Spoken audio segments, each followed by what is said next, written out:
The climactic sonic sensibility, smooth effervescent audacious swagger of romantic pop sensation Sam Stevens resonated through the illuminated tapestry of the crudely macadamized watercolored asphalt of New York, creating a sophisticated eloquence and vibrant attitude never before established in the clubs of Manhattan.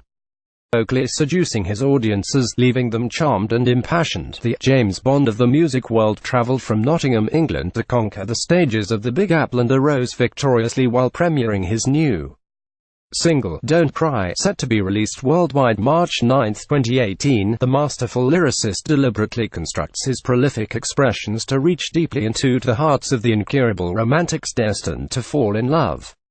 His melodramatic harmonies and mellifluous orchestrations further tempt fate, illuminating the world with a euphoric musical fantasy, meticulously encapsulated within his songs.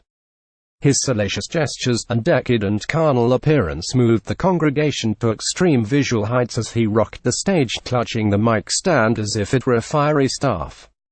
His positive energy filled the room with an inspirational empowerment, while the tall, striking, blonde, blue-eyed embodiment persuaded his newly accumulated fans that his amorous words were meant solely for them. Following his Fashion Week appearance at the celebration of the benefited, celebrity-infused Mark Dealwas Salon event, hosted by the multi-platinum selling Village People cowboy, Randy Jones, a crowded gig at Boxers, and finally a debut with the infamous Bowery Electric, I coaxed the pop romantic phenomenon into a poetic conversation regarding his endeavors. Coming off of your recent New York tour and premiering your soon-to-be-released single, what proved to be your musical highlight and why? I think the musical highlight was actually getting in front of a new audience and playing new material in new venues. It would have all been very daunting, but as I did rehearse well before coming to New York City, I had no nerves at all, so I was just really excited to deliver the songs and enjoy the performances. The fact that the audiences really responded well was a real buzz. As a singer-songwriter, what stops your heart from beating when creating a new song? If your heart doesn't beat wildly, you need to write another song. Absolutely nothing compares to that little seed of inspiration, the first note, the first line that you see grow before your eyes. Your new single, Don't Cry, is set to release on March 9. Please briefly describe the essence of its message. Don't Cry is ostensibly a love song, but a song of the kind of unrequited love that we all may have experienced at some point.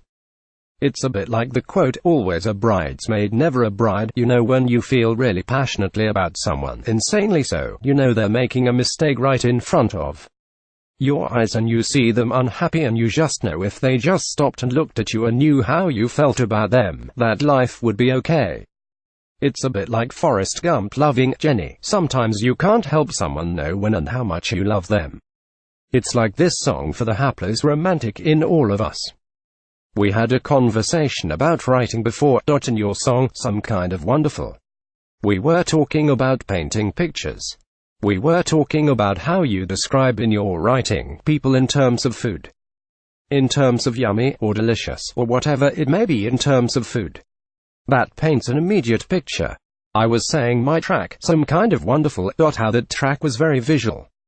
It's like a Matisse painting. Like an old master or something. The richness of lily pond flowers, that song conjures up the richness of that sort of thing. Seeing two people in a boat going down the river and falling in love and that sort of stuff. Having songs like that I'm really proud of. I actually feel as though for everything I've done, from when I first picked up the guitar, right until this second, I feel I haven't even started yet. I can feel the songs inside me. This is absolutely honest, I can feel the songs inside me, and it's just a matter of having the space or the time of the piece. I talk about having a clear horizon to just think without the rest of life impacting on you. The songs are actually in there. I know there's one that might not be as good as, but I want to write one like John Lennon's Imagine, or Elton John's Candle in the Wind. I feel as though it's already written and it's in here and all I have to do is just find it. I feel as though it's in here. I suppose this whole thing is a learning process. Learning and sharing. Life is about communicating with other people. Communicating feelings or ideas. I feel as though there are 100 songs inside me waiting to come out. I feel as though there are one or two gems, one or two perfect gems. It's not the holy grail of writing. It's not the fact that if you find that song it's incredible, like Chandelier's was a great song. But it's the holy grail when you find that song you can stop. A process is too hard a word because it makes it factual. If life is about learning and sharing and continuing, evolving, that's a better word. Evolving and capturing people's imagination. Capturing force and capturing the imaginations, putting them into a piece of written work or a song. Putting them in such a way that they are immediate. That within the first couple of keyboard sounds of Imagine, or the first riffs of Candle in the Wind, to immediately connect with somebody's soul and psyche and understanding. So it's just like then seeing the pictures when you write the song. It's almost like you're holding up the picture and then saying, I completely get it. What drives you to pursue a musical career? Fame and fortune isn't for me why I'm doing this. It's that passion to actually get what's in here out, just to show it to people. Why is it so important for you to show it to people?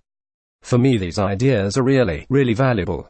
Sometimes when I write a song, the idea or the concept is exciting, and I want to share. I love sharing ideas and love and laughter and images. For instance, if I see an amazing film, I'll tell everyone. I'm not talking about that posting on Facebook. I mean, I'll tell my family. I'll get my brother by the collar and tell him, this is such an amazing film, drop what you're doing and come and see it. I experience so much joy in writing and the creative process. Sometimes I can lose myself from anything from a few hours to a few days being involved and fully immersed, sitting in the center of a song. Sitting in the center of this creation that you're making, where it feels as if the instruments are swelling around you and the lyrics are happening. Sometimes it feels as though all of the lyrics that have ever been written are all on a board in front of you, the words that have never been written. And all it is you reach out and choose the ones that are perfect for that song. For that exhilaration and excitement that I get, I love sharing that feeling with people. Hopefully sometimes when my writing is good, it connects in that way to people. That's all I want. Follow Sam Stevens on Twitter at Sam Stevens Music, Facebook, https://www.facebook.com/Sam Stevens Music, or words by Eileen Shapiro. More of Eileen's writing can be found in her author's archive.